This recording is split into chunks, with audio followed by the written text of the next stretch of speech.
Bienvenue sur Malaika, le magazine de la femme africaine et chrétienne. C'est un vrai plaisir pour nous de vous retrouver pour un nouveau sujet et nous vous invitons à vous installer confortablement pour découvrir ensemble le sujet du jour.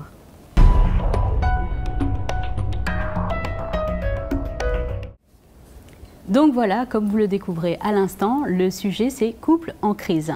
C'est malheureusement une situation qui n'est pas toujours, on va dire, à la gloire, à l'honneur du couple chrétien, mais malheureusement, nous sommes aussi des êtres humains qui passons par des crises, même dans le couple. Et aujourd'hui, on va en débattre, bien sûr, avec Mama Audrey, Mama Janine et Magali. Mama Audrey, les couples en crise, c'est presque normal. Ah bah oui, c'est très commun. Voilà.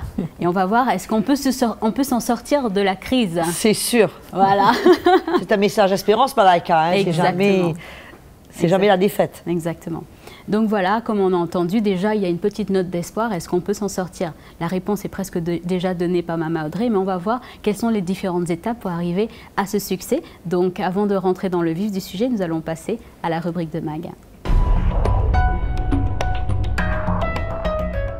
Donc voilà, Magali, la crise dans le couple, est-ce que tu peux nous en dire un petit peu plus dans tes recherches, ce que tu as trouvé? Tout à fait, j'ai fait pas mal de recherches, de lectures et je me suis aperçue qu'on nous avait menti, Nadège. C'est pas possible. C'est qui le couple qui connaît des crises. Bah, moi je pensais que c'était toujours l'amour fou, les petits oiseaux, les papillons dans le ventre. Non, le couple est en crise, ça va pas arriver. Voilà.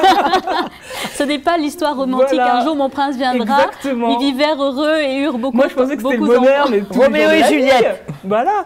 Eh bien non, il y a toujours un moment où l'harmonie se rompt dans un couple, Nadège, et bah oui, il ne faut pas rêver. Hein. Et puis donc cette crise, elle peut être au début de la relation, Nadège, ou plusieurs années plus tard. Il y en a qui parlent du fameux cap des 3 ans ou des 7 ans. Oui, c'est ce que j'ai vu en tout cas dans les articles que j'ai pu lire. Et c'est là que les choses commencent un petit peu à chauffer. Alors généralement, d'après les lectures que j'ai faites, la crise fait apparaître en fait des aspects, des conflits non résolus du couple. Les fragilités de chaque partenaire qui n'ont pas pu être compensées par la présence de l'autre. Ça aussi, il ne faut pas rêver. Hein, son soutien, sa sollicitude est moins présente, etc. Et ça a conduit donc à cette crise. Alors j'ai vu qu'il y avait des facteurs clés, Nadège, Mama Audrey, Janine, qui expliquent en fait la crise du couple chrétien. Alors le premier facteur, quel est-il? C'est l'atteinte de la perception, Nadège. Celle-ci, elle se manifeste par un sentiment d'étrangeté, l'incompréhension de ce qui arrive. Souvent, quand un partenaire commence à dire à l'autre « tu me fais découvrir un aspect un peu bizarre de ta personnalité » ou autre « je ne savais pas que tu étais comme ça en réalité », ça commence déjà à chauffer. Donc ça conduit en fait à une rupture du sentiment d'identité et de la perception de l'autre, tout simplement. Ensuite, vous avez ce deuxième facteur, la mise en cause des acquis, Mama Audrey, comme la complicité, l'intimité, le partage. En gros, on s'évite. Et vous avez également dans le couple chrétien le fait qu'on ne veut plus servir le Seigneur ensemble, on s'éloigne. Quand l'autre part à une réunion, l'autre ne veut pas venir, etc. Donc c'est aussi cette mise en cause des acquis. Le troisième facteur, ça va être la rivalité et la concurrence. Et ça, c'est ce que j'ai vu par exemple dans des témoignages, dans des forums chrétiens, dans des églises africaines. La concurrence qui est vivement évoquée comme un facteur de crise pour les couples. Par exemple, cette phrase « Tu m'as empêché de progresser dans ma marche avec le Seigneur. Tu as été une pierre d'achoppement. » Et d'ailleurs, beaucoup de pasteurs et de prophètes se servent de cet aspect pour divorcer, pour dire en fait ma femme, elle a bloqué mon ministère, donc je la vire. Ça, c'est très courant, je suis sûre que Mama Janine pourra le dire. Et enfin, vous avez ce dernier aspect, c'est la mise en cause du lien, c'est-à-dire qu'est-ce qu'on fait ensemble? On n'a rien en commun, on s'est trompé, le Seigneur s'est trompé. Alors comment cette crise est traitée dans les églises? En général, ce que j'ai pu lire, c'est que les pasteurs en Afrique préconisent la prière, les fameuses séances aussi malheureusement de délivrance, parce qu'il y a forcément une attaque de l'ennemi quelque part et qu'il faut condamner et réprimer. Voilà, tout à fait. Vous avez également certaines églises qui sont un petit peu plus soft, qui vont organiser des réunions de couple. Et puis quand ça va vraiment mal, eh bien, le pasteur va jouer un petit peu le rôle de médiateur et il va décider ce que le couple doit adopter comme attitude pour mettre fin à cette crise en fait. Donc voilà un petit peu ce que j'ai pu lire. Incroyable, il y a eu des découvertes là, Magali. Il y a eu des découvertes. Je suis déçue, je vais dire. En même temps, je trouve que ça devrait te faire du bien. Bah oui, je sais pas. C'est pas si mal, même pas. Non, c'est pas si mal, c'est vrai. Mais bon, en même temps, ça fait partie d'une relation qu'on a avec l'être humain en général. C'est ça. Voilà. Donc justement, Mama Janine, à Kinshasa, comment est gérée cette crise dans le couple? Écoute, à Kinshasa, je veux juste préciser que dans une relation humaine, dans une relation de couple, c'est deux caractères différents, deux backgrounds différents. Donc ça aussi, ça rentre en ligne de compte quand survient la crise. Mais pour tout ce que moi j'ai pu récolter du terrain concernant Kinshasa, Maman Audrey, les grandes causes de crise dans les couples, c'est bien souvent le problème de gestion financière du couple. L'adultère, la perte d'un emploi, ça peut amener la crise dans un couple. Mais dans tous les témoignages que j'ai pu récolter, c'était la plupart des problèmes liés à la gestion financière du couple et ça emmène une crise profonde. Par exemple, il y a cette sœur qui me témoignait qu'il y avait un souci dans son couple. Son mari il a un deuxième bureau. Bon, hélas. Déjà, ça commence donc il y a déjà une problématique d'adultère et il doit gérer donc ces deux familles. Donc il contracte des crédits pour pouvoir gérer sa femme et ses deux foyers. Et bien souvent, quand il prend des crédits, il ne le dit pas à sa femme. Donc il lui demande, est-ce que tu peux me donner ta fiche de paye? Elle va donner, mais il va prétexter pour autre chose. Et donc après, elle va recevoir une lettre comme quoi vous avez contracté un crédit, vous avez souscrit, donc elle sait que c'est pas elle, donc elle va voir son mari et c'est là que le mari lui dit oui, j'ai pris et t'inquiète pas, je vais payer. Donc elle me dit, écoute, j'ai deux solutions, soit effectivement je m'emporte ou alors je rentre pas dans la surenchère. Et comme elle connaît Jésus, ça fait 18 ans qu'elle vit cette situation, elle préfère s'en remettre au Seigneur. Donc elle ne répond pas, mais elle crie au Seigneur pour que quelque chose se passe dans son couple. Et quand elle ne répond pas comme ça emmène... Du coup, le monsieur est calme puisqu'il n'y a pas de répondant derrière. Mais elle m'explique qu'elle réalise que l'ennemi est là pour lui rappeler toujours tout ce qui les sépare. Leurs différences et voilà. Mais sa victoire, quelque part, Maman Audrey, c'est de se dire « je ne regarde pas la situation, je regarde au Seigneur ». Parce que c'est que le Seigneur qui peut me sortir de cette situation et sortir mon mari de cette situation. Ça fait 18 ans qu'elle vit cette situation, elle s'attend au Seigneur et voilà, elle vit comme ça et ce n'est pas facile tous les jours. Donc, Maman Audrey, ce qu'on a entendu suite au feedback de Magali et celui de Maman Janine, on se rend compte que la crise dans le couple est inévitable. Et pourquoi, en fait, ce serait inévitable? Écoute, de toute manière, d'unir deux personnes qui sont tellement différentes l'une de l'autre, c'est déjà, ça ne peut se faire que quand il y a une troisième personne au centre du foyer, c'est-à-dire le Seigneur lui-même. Ça demande une œuvre dans la vie d'un chacun, mais si on est à l'état brut, qu'on rentre dans le mariage et qu'on reste à l'état brut, écoute, c'est sûr que ça va faire des éclairs et qu'à un moment donné, ça va casser. Qu'est-ce que ça veut dire, rester à l'état brut? Rester tel que nous sommes. D'accord. Qu'il n'y a pas de changement. Si moi je reste sur ma position, que je veux que mon mari change, que mon mari ne change pas et que lui reste sur sa position et veut que je change, à un moment donné, c'est vrai que ce soit sur le plan des finances, que ce soit sur le plan de... Il y a tellement de raisons. Ça peut être où j'habite, chez qui j'habite. Est-ce que j'habite chez moi? Est-ce que j'habite chez mes beaux-parents? Est-ce qu'il y a interférence dans mon mariage? Comment est-ce qu'on gère les finances? Est-ce que les finances sont gérées en accord les deux ou c'est une question où le mari prend les décisions? Il y a tellement de facteurs qui peuvent emmener une discorde, que ce soit la manière d'éduquer les enfants, que ce soit notre engagement dans l'Église, que ce soit ce qu'on donne au Seigneur. Enfin, il y a tellement de choses, la jalousie, manque de confiance, manque de communication. Alors finalement, j'apprends ceci par quelqu'un d'autre et pas par mon mari, j'apprends que mon mari a eu ce problème. Il y a tellement de choses, mais il y a une seule chose qui peut traiter, c'est l'Évangile. C'est l'Évangile qu'on entend. C'est le cœur du Seigneur, c'est l'œuvre de Dieu dans la vie d'un chacun, où le Seigneur met chaque partie face à ses responsabilités, l'un vis-à-vis de l'autre. Sans ça, comme disait Magali, le feu a disparu,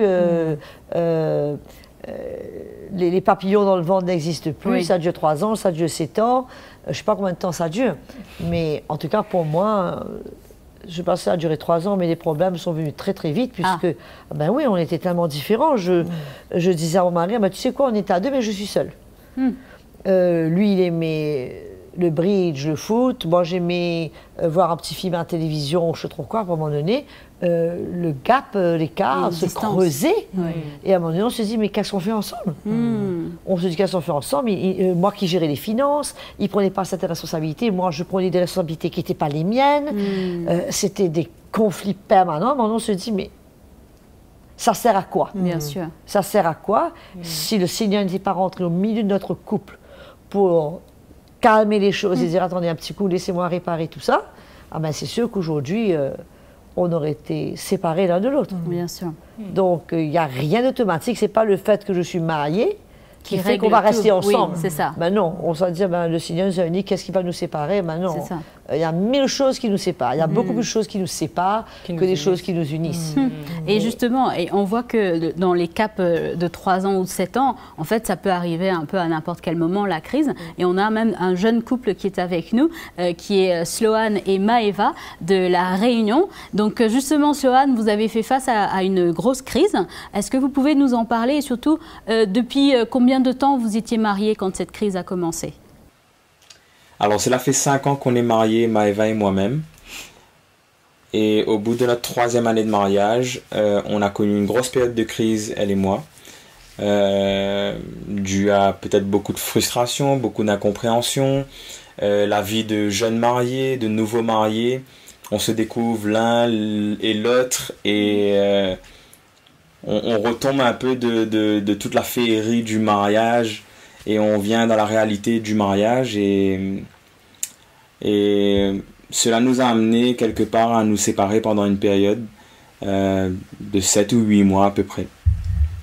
Incroyable, incroyable. Et justement, qu'est-ce que cela, on parlait des découvertes, comme disait Magali, on découvre et on demande, est-ce que c'est vraiment la personne que j'ai voulu épouser? Est-ce que Dieu ne s'est pas trompé? Qu'est-ce que cela a exposé pour vous dans votre couple? Alors, pour ma part, cela, dans tellement de choses que ça m'a montré pour ma propre vie personnelle, mais le point qui ressortirait, je dirais, ce serait le non-respect que j'avais envers mon mari. Alors que je pensais être quand même une femme respectueuse, super soumise à mon mari, mais ce chemin-là, ça m'a montré que il y avait un gros manque de respect, que je n'étais pas à ma place vis-à-vis de mon mari, dans mon foyer, et que c'était un point que le Seigneur a révélé. Il travaille encore dessus, c'est pas acquis, mais voilà, j'ai pris conscience de ce non-respect que j'avais envers lui, envers son autorité, la soumission que je devais avoir, la place en tant qu'épouse que moi je dois avoir. Et voilà, ça c'est le point qui m'a le plus frappée. Et Maëva parle d'autorité et de mon côté, ça a été quelque chose de bien spécial à vivre, dans le sens où peut-être que moi aussi de mon côté, je n'ai pas su prendre mon autorité comme il le fallait aussi. Il faut savoir que l'autorité du mari a 2 grandes définitions, si je peux dire ça comme ça. Donc la définition selon le cœur du Seigneur et la définition selon l'homme dans son état charnel. Et allons dire que j'ai mal géré mon autorité et ça m'a emmené à être parfois frustré quand ma femme n'était pas d'accord avec moi, par exemple, ou à faire des choses pensant que j'avais l'autorité absolue et tous les droits de faire ce que je voulais. Et ça a créé une espèce de frustration en moi. Et au fur et à mesure, il y a une semence qui a été déposée dans mon cœur et cette semence a grandi et c'est ce qui est devenu ensuite notre séparation. Et justement, c'est vraiment intéressant. Merci beaucoup Sloane et Maëva. Quelles ont été les conséquences? Je sais que vous m'avez parlé d'une séparation, mais il y a aussi eu un éloignement, je crois, par rapport au Seigneur. Alors, il faut savoir que quand je me suis séparé de ma femme, j'ai tout quitté, c'est-à-dire même l'église, même ma foi quelque part, pour retourner dans ce que j'étais auparavant, c'est-à-dire le monde. Et je me suis dit, c'est le moment d'aller reconstruire une vie et peut-être plus jamais je je voudrais revoir mon épouse ou quoi que ce soit. Et mais quand même, en dehors, il y avait une paix qui me manquait quelque part. Et au fur et à mesure, du temps qui passait, j'ai commencé à avoir une recherche dans mon cœur, un cri vers le Seigneur pour m'aider, pour m'emmener quelque part à retrouver cette paix que j'avais perdue et à redonner un sens à ma vie. Parce que au moment de la séparation, je pensais que cette séparation allait me permettre de redonner un nouveau sens à ma vie, mais finalement ma vie avait perdu tout son sens à ce moment-là. Et il y avait un cri dans mon cœur et j'avais vraiment l'impression que le Seigneur ne me répondait pas. Mais le Seigneur était dans le travail et dans le secret. Et il travaillait secrètement à ce qu'il préparait pour notre mariage et pour notre couple. Incroyable. Et on va revenir vers vous justement pour savoir un petit peu le dénouement de l'histoire. Mais avant de continuer avec Sloane et Maëva, Maman Audrey, comment la Bible encourage les couples qui font face à la crise? Je crois qu'il n'y a pas un verset spécifique où, d'une part, la Bible dit qu'il ne faut pas que se sépare pour très longtemps. Il faut il parle à moins qu'il se consacre aux jeunes, mais il ne faut pas se laisser tenter non plus par l'ennemi. Donc la séparation, là, en cas de crise, ce n'est pas forcément la solution. Ça ouvre la porte en grand pour que justement, autre chose, l'ennemi vienne piéger, vienne construire son petit plan dans tout ça. Mais je crois qu'il y a des éléments clés quand même que nous les chrétiens, on doit savoir. C'est le pardon, par exemple. Et après, c'est ce fait de vouloir toujours le mari qui veut changer la femme et la femme qui veut changer le mari. Ça ne marche pas. Alors que le Seigneur nous appelle à s'adapter l'un à l'autre et à s'accepter tel que nous sommes. Il n'y a que le Seigneur qui peut nous changer. Mon mari ne peut pas me changer, il a essayé, j'ai essayé de changer mon mari, ça ne marche pas, ça ne va jamais marcher. On va essayer de le faire avec la loi, avec la pression, et ça va être encore, c'est pour ça que cela disait, semble une frustration, puisque tu n'arrives pas, c'est perdu d'avance. Donc alors que le Seigneur nous dit au contraire de nous adapter, de nous accepter l'un l'autre, et c'est lui qui nous aide à voir l'autre avec ses yeux et à s'accepter, à s'adapter. Moi, ça m'a pris beaucoup de temps de pouvoir accepter mon mari tel qu'il est. Il était tellement différent. Moi, je suis rapide, il est lent, il prend du temps, mais ça m'énervait, j'étais frustrée, j'essayais de le faire. Mais ça ne marche pas. C'est comme si tu prends... Ça ne va pas. Et c'est frustrant. Mais quand j'ai fini par comprendre que je perdais mon temps, que c'était une guerre perdue d'avance, et à capituler, dire « Ok, Seigneur, c'est bon. Aide-moi à l'accepter tel qu'il est. » Et la même chose pour lui. Bien sûr. Je devais être infernal pour vivre avec, puisque moi, tout était à vitesse. Je décide, je coupe, je tranche. La même chose. De pouvoir se dire « Écoute, on va se calmer. Laisser le Seigneur faire son œuvre. S'accepter comme on est. Accepter d'emblée que nous sommes différents et que ça va être comme ça. Il y a des choses que je ne changerai jamais dans mon mari et que peut-être le Seigneur ne changera jamais. Tout à fait. Je crois qu'il n'y a pas de secret. Il y a des choses bêtes qu'on prend mal, surtout nous les femmes, émotionnellement. C'est ça. On multiplie quelque chose par 10. Il a oublié l'anniversaire, c'est un gros problème. Très simple, il a oublié de dire un truc, il a oublié de prendre un paquet de beurre, ou je sais pas, on multiplie par 10. Ils ne sont pas du tout comme ça, les hommes. Donc il y a toute une adaptation, et ça, il faut être patient. C'est pas les papillons que Magali pensait qu'il restait tout. C'est bien dommage. Hein? Désolée Magali, de se voir. Les papillons, les papillons ne vivent que très peu. Et donc, il n'y a que le Seigneur qui doit être au milieu du couple. Et encore, on revient à la même chose, c'est l'évangile qu'on entend. Bien sûr. Qui nous emmène à pardonner, qui nous emmène à nous humilier, qui nous emmène à garder un cœur pur, à ne pas rester sur les choses du passé et à chaque fois accumuler, ramener tous ces trucs d'anciens. Tu as dit ça, j'ai fait ça, tu avais fait ça, tu avais...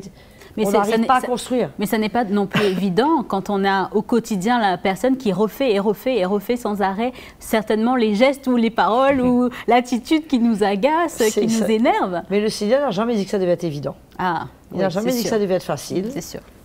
Il a simplement dit que s'il est au milieu du couple, il va pouvoir nous emmener à bon port. Maman Janine veut rebondir sur non, c'est juste que, tu vois, dans les situations des femmes africaines, bon là, on est vraiment dans un cas assez exceptionnel. Enfin, quoi que je sais pas si c'est aussi exceptionnel que ça, mais les femmes, elles sont pas dans cette position un peu comme toi, Maman Audrey, où elle serait un peu plus Proactive, dynamique et proactive, on va dire ça comme ça. Ouais. Et bien souvent, dans les témoignages que j'ai reçus, Nadège, elles me disent que quand elles ont cette situation de crise, ces femmes ont le sentiment que Dieu ne les écoute plus, que la parole de Dieu ne s'applique pas à leur cas, c'est trop difficile. Compliqué. Trop compliqué, voilà. Et comme disait un peu tout à l'heure dans le témoignage de Sloan, il disait qu'il avait aussi eu cette impression que Dieu ne l'entendait pas. Oui, c'est vrai. Comment est-ce que Sloan et Maëva ont surmonté cette phase de crise? Comment ils ont eu la victoire justement pour leur couple? Ben, pour moi, ça a été par la foi. Par la foi et surtout par le soutien des frères et sœurs de l'Église. Ils ont été, mais plus que là, pour moi, pour pouvoir passer cette épreuve, ils ont vraiment été avec moi.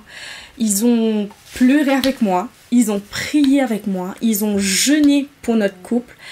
Et oui, la famille du Seigneur, les anciennes églises, voilà, ce qui a été ma force, ce qui m'a encouragée pour avoir la foi pour mon couple. Quand ça n'allait pas, les anciens étaient... Enfin, quand ça n'allait pas, mais je veux dire, quand j'étais découragée, ben, les anciens, ils étaient là pour me ramener vers la croix de Jésus. Et voilà, à retrouver le Seigneur, à me rapprocher du Seigneur, à chercher la volonté du Seigneur dans ces moments-là, à puiser dans le Seigneur, dans la force du Seigneur. Et c'est ce qui a vraiment été ma force, je dirais, l'Église du Seigneur. Une famille tellement précieuse au final. Oh, oui. Compte tenu de tout ce qui a pu se passer, on a vécu de grands miracles avec le Seigneur jusqu'à ce jour. Le Seigneur m'a ramené au sein de la famille du Seigneur, comme Eva disait auparavant. Le Seigneur m'a ramené au milieu de l'église et toute cette expérience qu'on a pu vivre finalement aurait pu être un élément complètement destructeur dans les mains de l'ennemi. Mais le Seigneur a tourné cela pour sa gloire. Et on a vu la main du Seigneur agir dans nos cœurs, notamment Maëva concernant le pardon. Ressentir le pardon du cœur de son épouse, c'est quelque chose de tellement grand et qui relève complètement du miracle. Et c'est quelque chose qui nous aide, qui aide à la restauration du couple. Et aujourd'hui, on est forgé. Et cette expérience nous emmène aujourd'hui à pouvoir soutenir d'autres couples qui peut-être traversent des crises, traversent des moments difficiles. Et ça nous a amené dans une plus grande maturité concernant les choses de l'esprit, concernant les choses spirituelles. Et cela nous emmène chaque jour à reconsidérer quand les choses, parce que le couple n'est pas parfait, hein, mais quand les choses sont un peu en balao, comme dans tous les couples, on se rappelle très souvent de cette expérience et ça nous ramène à la fidélité du Seigneur et on se relève et on continue la course. C'est encourageant, Maman Audrey, quand on voit comment ce couple s'en est sorti. Et malgré que, comme on disait avec Maman Janine, il n'y avait pas de verset qui s'appliquait à la situation particulière, ils ont vu que le Seigneur était avec eux dans l'épreuve. Quand Maman Janine parlait justement de ses sœurs qui sont découragées, elles ne trouvent pas un verset, elles ne trouvent rien. Mais ce n'est pas une question de verset, c'est d'aller au pied du Seigneur. C'est de chercher la grâce, la force de la part du Seigneur pour traverser les situations. Quand on voit Anne, qui est allée au temple quand elle n'avait pas d'enfant et qu'elle a vraiment répandu son cœur devant le Seigneur. Ce n'était pas un verset qu'elle avait dans son testament. Elle est venue telle qu'elle était, elle a répandu son cœur devant le Seigneur et Dieu a entendu son cri. Et il est intervenu. C'est pas que dans ce cas-là, c'était 9 mois après. Mais ce n'est pas toujours 9 mois après, ce n'est pas toujours 3 mois après. Mais l'important, c'est que le Seigneur, dans le moment même, nous réconforte et nous relève. La grâce de Dieu est suffisante dans ces moments. Et je reviens sur ce que Maëva a dit, le rôle de l'Église et de la famille du Seigneur. Justement. C'est là où on revient encore une fois à l'importance de construire des relations dans l'Église. Et si, quand tout va bien, on ne construit pas des relations, mais quand subitement les choses vont mal, on n'a personne vers qui se tourner, on n'a personne en qui se confier. Et l'Évangile qu'on entend nous emmène à pouvoir compter sur cette grâce du Seigneur et nous emmène à traverser ce cap et en sortir avec comme Maëva et Sloane, voir comment le Seigneur les a restaurés et comment le Seigneur est glorifié par cette réconciliation. Est-ce que l'Église, finalement, peut servir de médiateur ou d'intermédiaire dans le cas de la crise du couple? Ou est-ce que c'est aux deux époux seuls de se débrouiller un peu non, bien sûr dans que la l'Église crise? Peut, au stade préliminaire, où il y a des choses vraiment, où il y a des petites complications, où ils peuvent chercher l'aide du Seigneur, où ils peuvent chercher les conseils de l'Église. Mais quand c'est arrivé au stade où Sloane est déjà parti, là, l'Église ne peut plus faire la médiation. Mais on peut soutenir celle qui est encore dans l'Église, qui était le cas de Maëva. De l'entourer, qu'elle ne flanche, que sa foi ne fléchisse pas, ne flanche pas, qu'elle persévère avec le Seigneur, qu'elle garde son cœur, qu'elle pardonne. Il y a beaucoup d'éléments dedans. Qu'elle soit prête dans son cœur quand son mari retourne. Pour le pardonner. Pour le pardonner, c'est pas le moment de lui ressasser toutes sortes de choses. Donc c'est toute une marche et l'Église, le message qu'elle entend, les frères et sœurs qui l'entourent, tout ça, ça fait partie d'un tout qui font que Maëva et Sloane ont pu se retrouver. Et justement, aujourd'hui, Maman Audrey, c'est vraiment un message d'espoir que nous voulons apporter à tous ces couples qui font face à la crise, qu'elle soit après 3 ans ou 7 ans ou plus encore, on ne sait pas. Mais pour pouvoir conclure, Maman Audrey, on va passer au mot de la fin. Le mot de la fin, il n'y a pas grand-chose à dire à part du fait que le plan de Dieu, c'est qu'un couple qui se sont mariés, qui puissent rester ensemble jusqu'à ce que la mort les sépare. Ça, c'est le cœur de Dieu, c'est le plan de Dieu. Et le Seigneur utilise le mariage comme une image toujours, comme l'amour que Christ a pour son Église, celui de Marie avec la femme, l'unité de l'Église est représentée entre le Seigneur et lui-même et son Église et le couple. Donc je crois que le Seigneur ne se trompe pas. Comme tu as dit tout à l'heure, le Seigneur se trompait, le Seigneur ne se trompe pas. Il a créé le mariage, et c'est lui qui est le garant du mariage. Le mariage ne peut pas réussir en dehors du Seigneur. Mais avec le Seigneur, peu importe les situations, il y a des solutions et il y a une restauration. Et il faut regarder le Seigneur et compter sur le Seigneur avec les attitudes qu'il faut pour traverser la crise. Et je crois que la victoire peut être assurée. Amen. Amen, Maman Audrey. C'est vraiment encourageant. J'espère que tous ceux qui nous écoutent ont été encouragés de savoir qu'il y a un après-crise.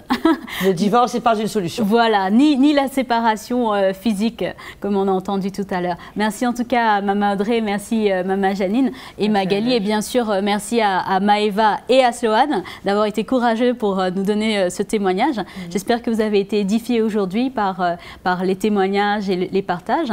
Restez connectés bien sûr sur YouTube, sur Facebook et par email pour nous donner vos feedbacks, vos témoignages à chaud. Et bien sûr, on vous dit à très très bientôt pour la suite de Malaika. Salut à tous, merci en tout cas d'être là. Si vous avez été encouragé par cette vidéo, si vous avez été édifié par le programme Malaika, c'est très simple, APA. Aimez la vidéo, partagez-la autour de vous et bien sûr abonnez-vous, c'est le petit bouton rouge en dessous de votre écran pour être les premiers informés des prochaines parutions Malaika.